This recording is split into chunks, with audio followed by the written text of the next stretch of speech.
Good morning, student.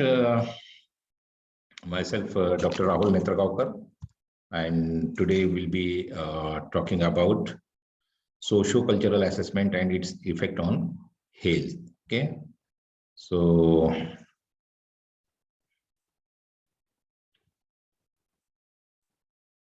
I'll be sharing my screen. Okay.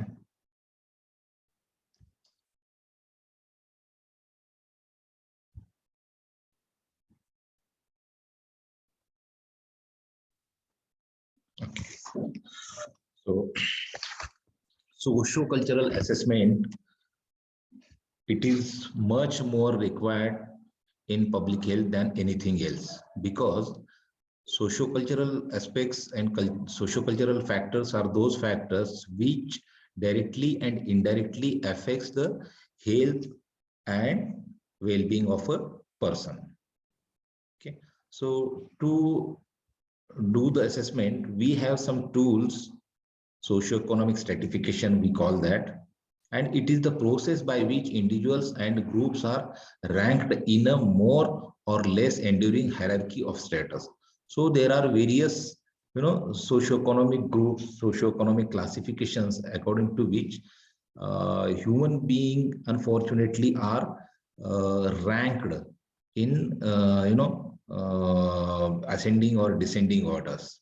Okay, so people in a community are differentiated by certain characteristics which they bear. That is universal truth. So some of them are personal like age, sex, marital status, place of birth and citizenship, etc. The economic are occupation, type of activity, cultural factors are language, religion, caste, etc. While educational factors which affect socio-economic condition are literacy and level of education. Social classes, there are various social class. It is closely bound up with economic status. Similar economic status people, they stay together, they interact with together. They have friendship among the equal economical class people. There are very few examples where Krishna Sudama, like friendship where Sudama was very poor guy and Krishna was sort of prince. So level of education also.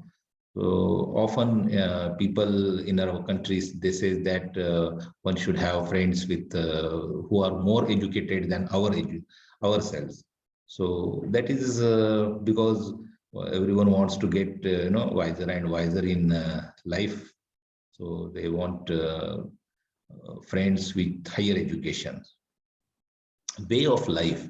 So if there are various ways of life, various schools of thought, various philosophies we believe in. So somebody who is honest and living his life with dignity, so that kind of people should be followed and not otherwise. Okay, so attitude, most of the times we appreciate the people who are with means positive attitude and having good emotional quotient and all. Okay, so expectations from life. So we have various expectations from life. Some of them may get fulfilled, some of them may not, but we never stops. If the expectations increases, then the limit or our deserving qualification, then it is called as craving, and it is it becomes sometimes pathological. Exposure of different types of degree of stress. So this is also one of the factor which affects the health of the human being.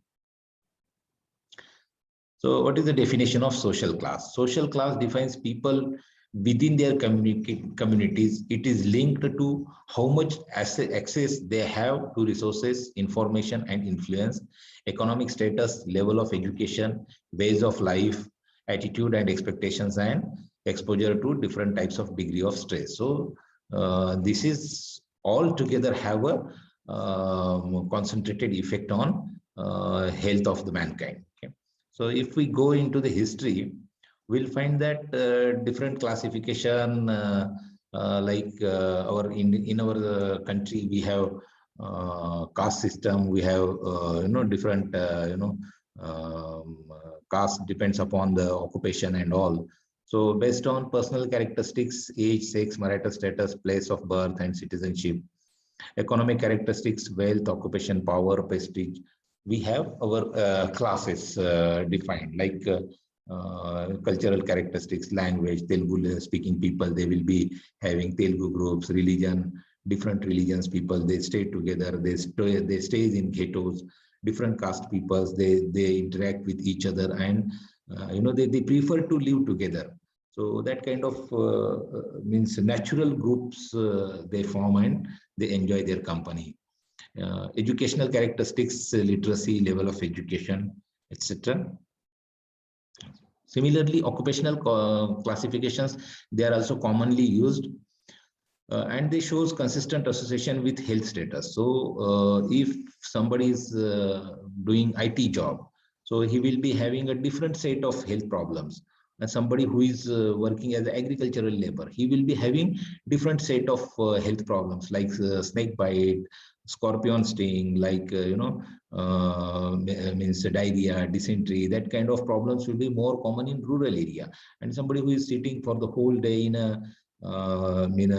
a chair and playing with keyboard and mouse, then he will be more susceptible for obesity, diabetes, psychological stress, and that kind of things used throughout the 20th century for analysis. So this is occupational classification is one of the major tool or major classification which is popularly being used for analysis, and it has impact on the health of the human beings. It is also oldest classification, epidemiologically useful. So Registrar General's occupational classification in England and Wales. So they have, since antiquity, they have this kind of occupational classification system. These categories reflects a judgment of the skill level and social prestige of each occupation. So doctors, they have more prestige than barbers and other occupational other persons who are involved in other kind of occupations. The occupational classification mainly divides into 6 categories. 1 to professional occupation, intermediate occupation, non-manual skilled operations, manual skilled operations, and partly skilled operations, and unskilled operations. So these are basically 6 type of classification which are based on occupation. So these groups, these 5 groups: upper level managers and professionals, and medium level managers and professionals, lower level of office and service workers, partly skilled manual workers, and unskilled manual workers. So depends upon which industry they are working, we have categorized this occupational classification into those groups.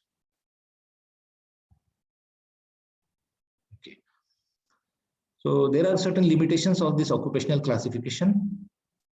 These categories are limited because no adequate way to classify people who are not in the labor force, such as retired people, housewives, and students. So there is no category for housewives. 50% of our Indian women, they are almost doing their best in their household course, but their efforts and their credentials are not recorded anywhere.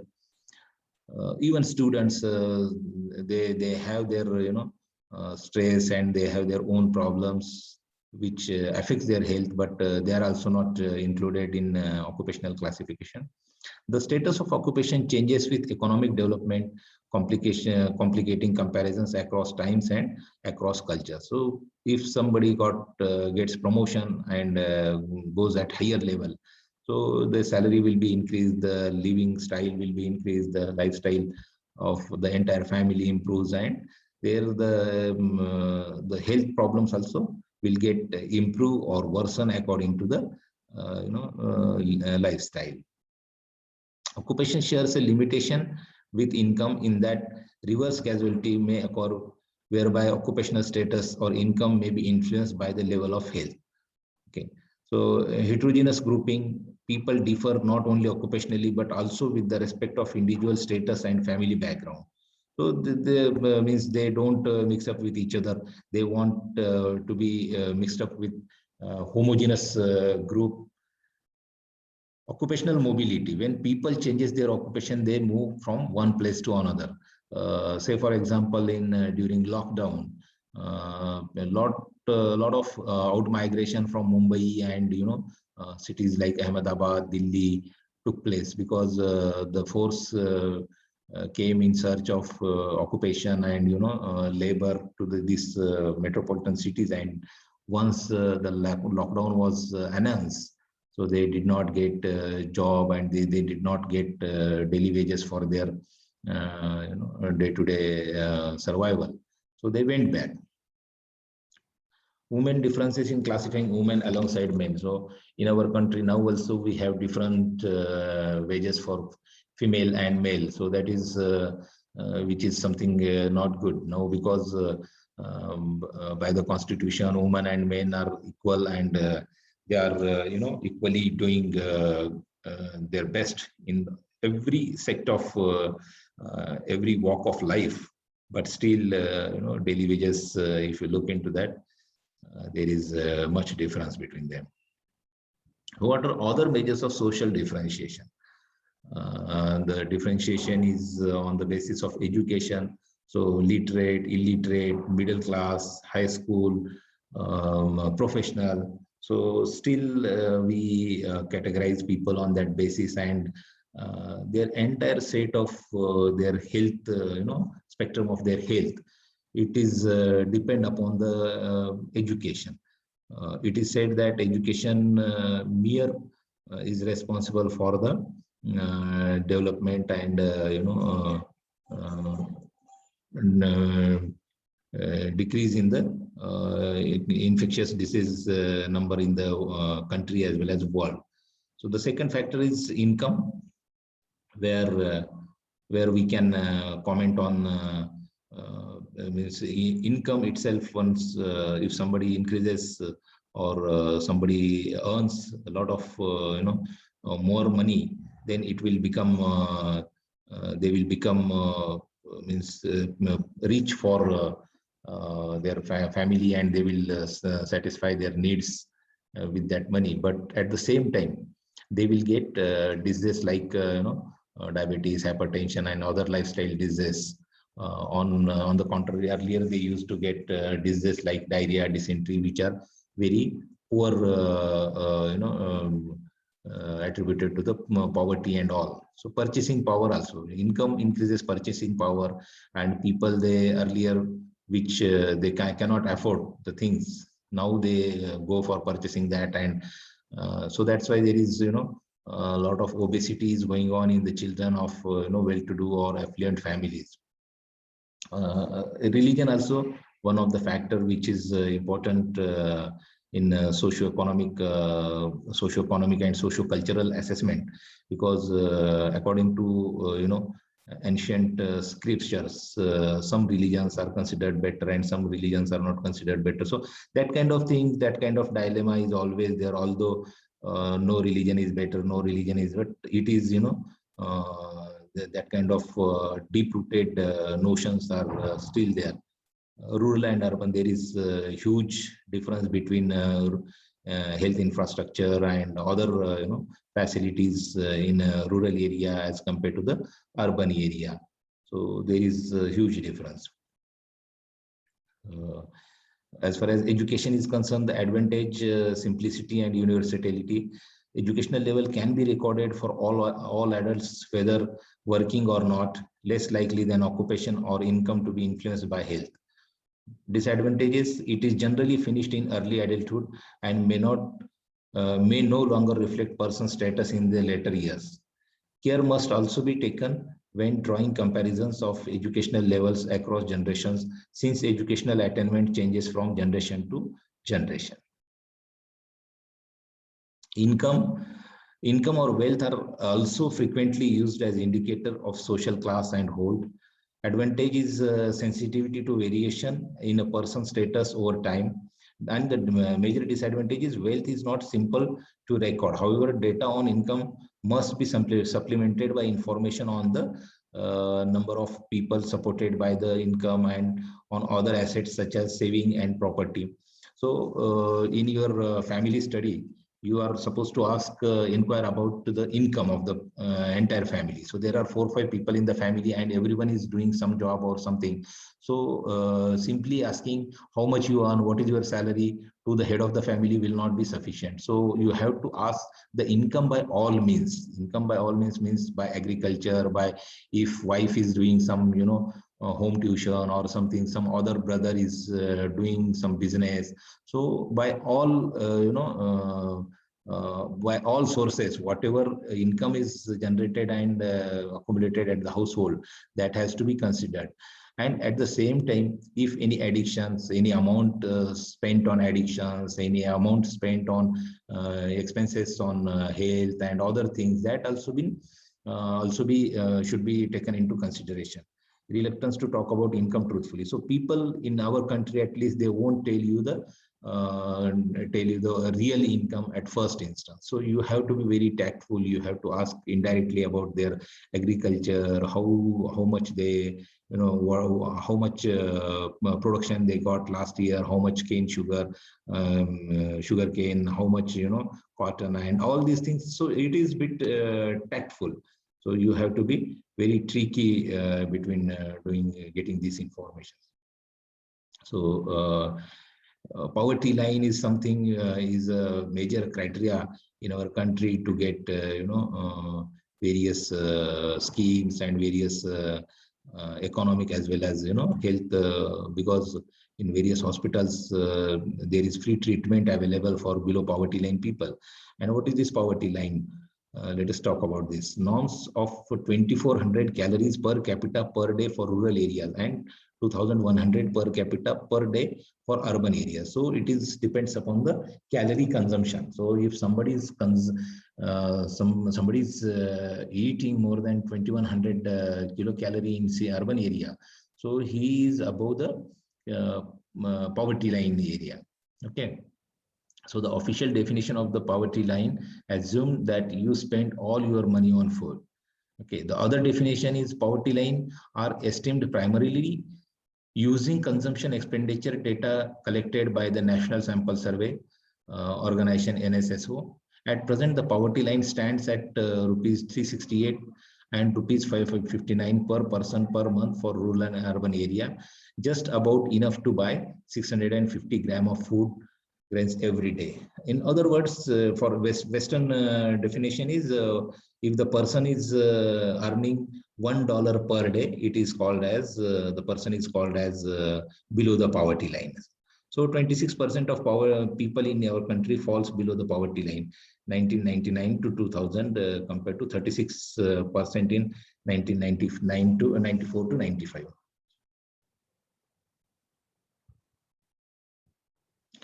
So to compare the people from various groups, we often use socioeconomic status scales. It is the position that individual or family occupies with reference to the prevailing average standards of cultural and material possessions, income, and participation in group activity of the community. So how much they earn and how much they spend, so that altogether is responsible for their socioeconomic status and their ultimately health they are enjoying. So socioeconomic status, they are inherited, they are related to occupation, they are related to income, type of housing, and they are even affect the neighborhood, membership of the certain associations, material possessions. So if you are ultra rich, then you can have membership of the golf ground and all that. So that you can enjoy a number of facilities if you have good socioeconomic status. So upper social class, they enjoy longer life expectancy, Same time, less mortality because they have better, health infrastructure available and better health-seeking behavior. Better nutritional status because their diet contains, balanced things and everything. So overall, they enjoy better health. Lifestyle diseases are more in this particular group. They often have small families so that their family needs are fulfilled. Proper utilization of health services, they because of education and because of access to health infrastructure, they enjoy fullest utilization of the health services. As on the contrary, lower social class, they have increased mortality and morbidity. Diseases like diarrhea and dysentery are very common. Malnutrition is very common in this group. Diseases of eye, ear, and skin, because this is all related to poverty and living standard. So these kind of diseases are very common. Large families and early marriages is also very common because of illiteracy and because of poverty like things. People, they want to marry their girls at early ages, so that to get rid of that kind of thing, that kind of mentality is always there. Underutilization of health services, since lack of knowledge and lack of health-seeking behavior makes them to underutilize the health services even available at nearby. They don't like to go. Mistrust and misunderstanding, so that kind of things are always there. Factors involved in social class difference in health and disease.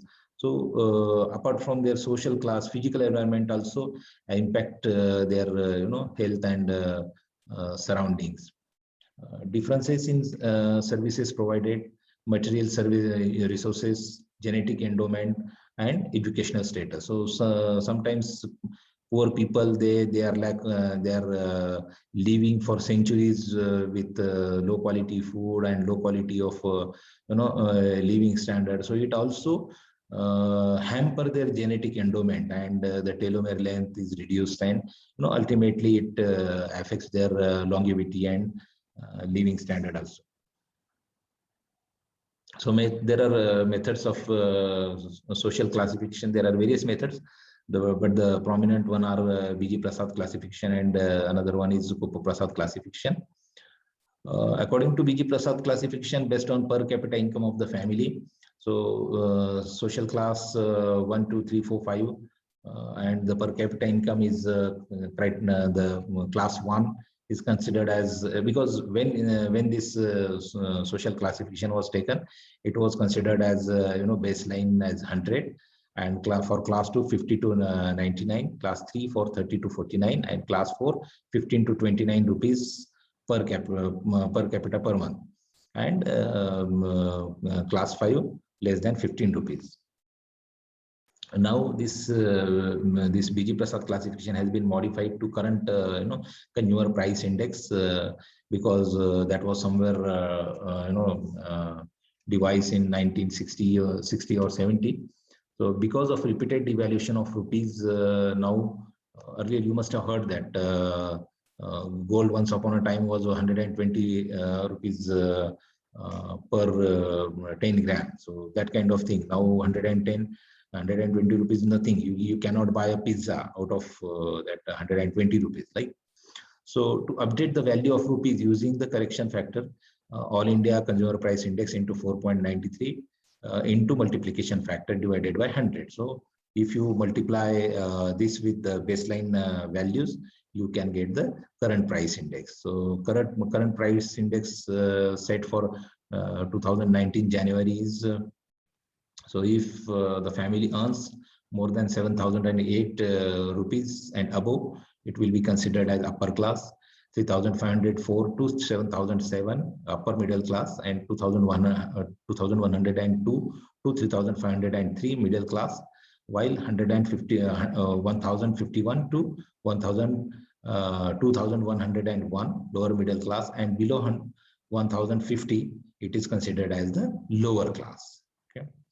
So another classification which is being used is Parikh's classification. Parikh's classification is based upon social infrastructure also. So it includes caste of the person, occupation of the head of the family, education of the head of the family, level of social participation, land holding, how much land they hold, farm power, housing, material possession, type of the family.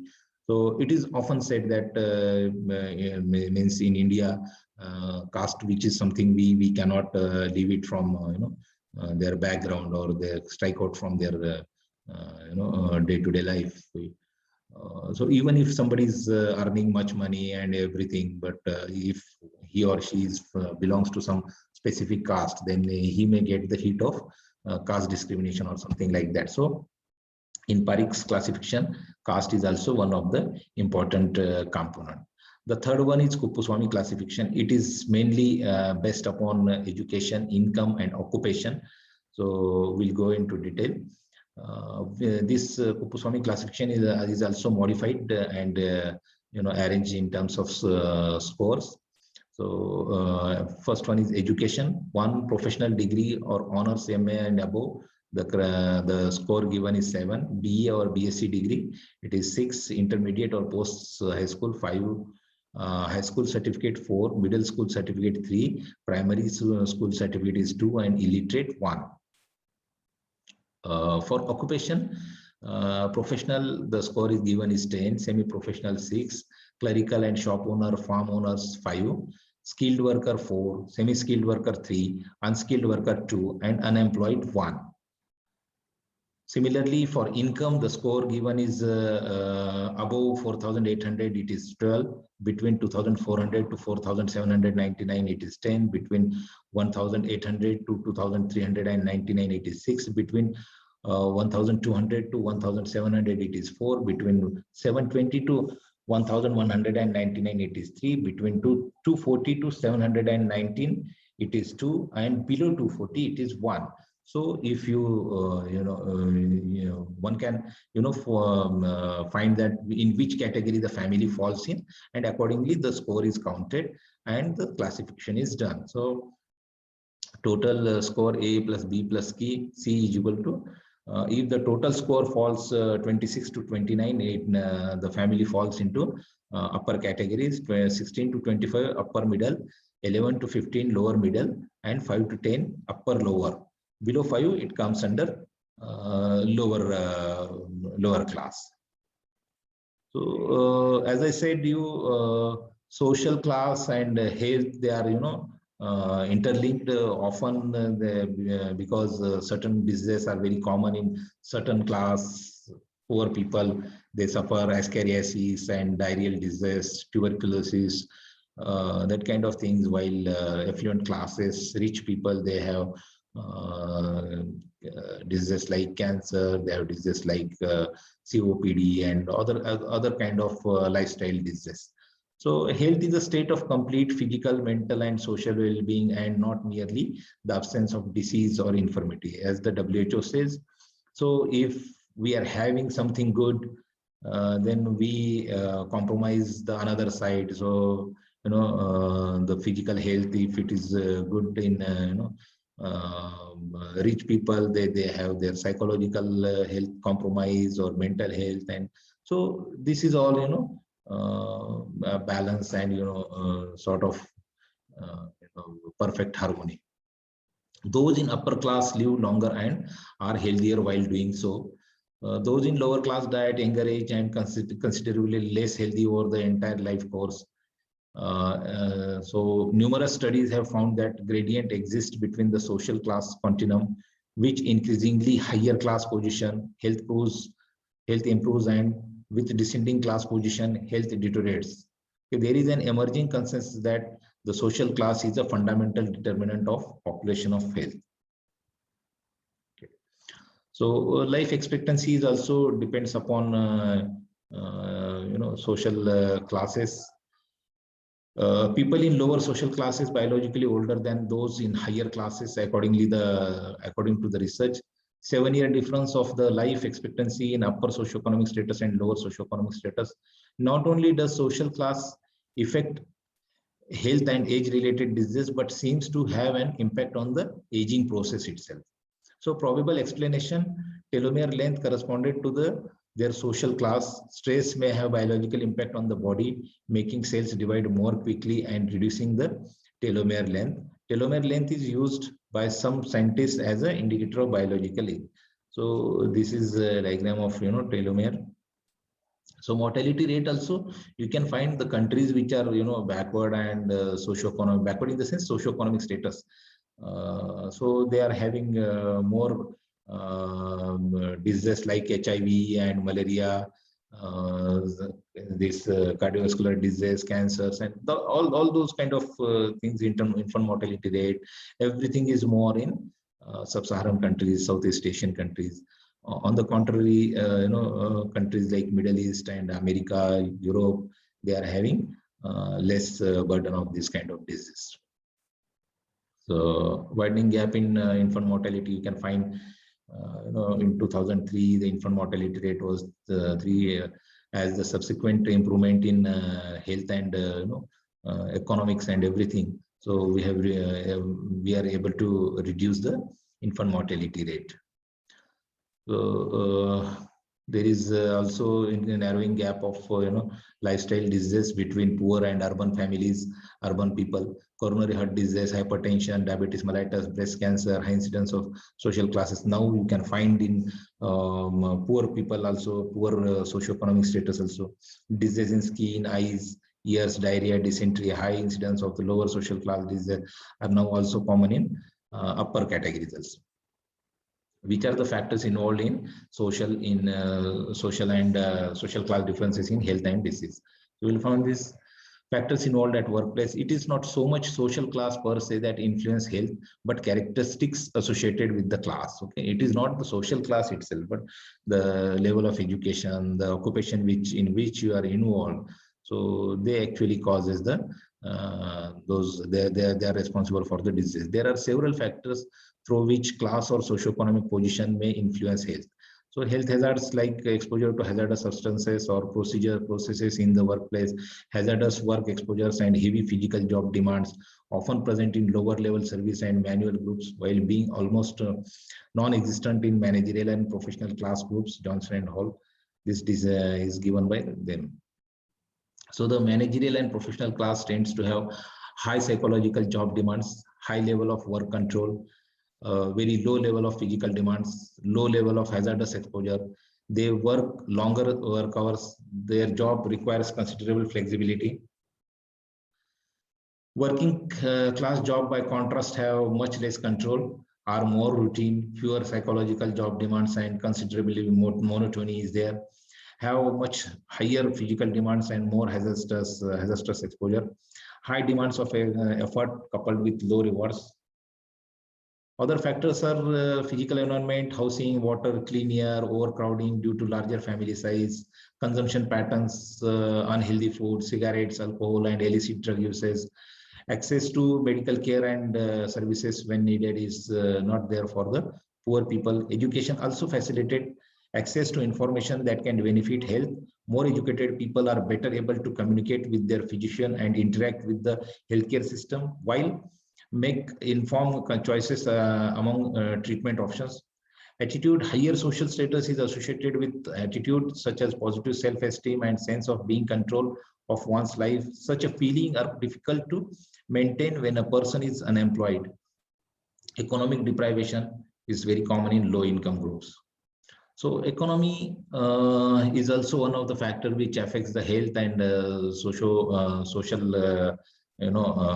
assessment of the community. The rate of inflation in India has galloped to a 13-year high, 11.5% for the week of ended in 2008.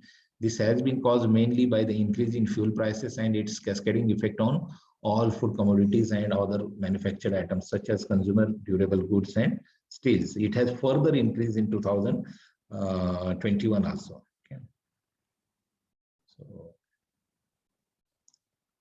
Okay.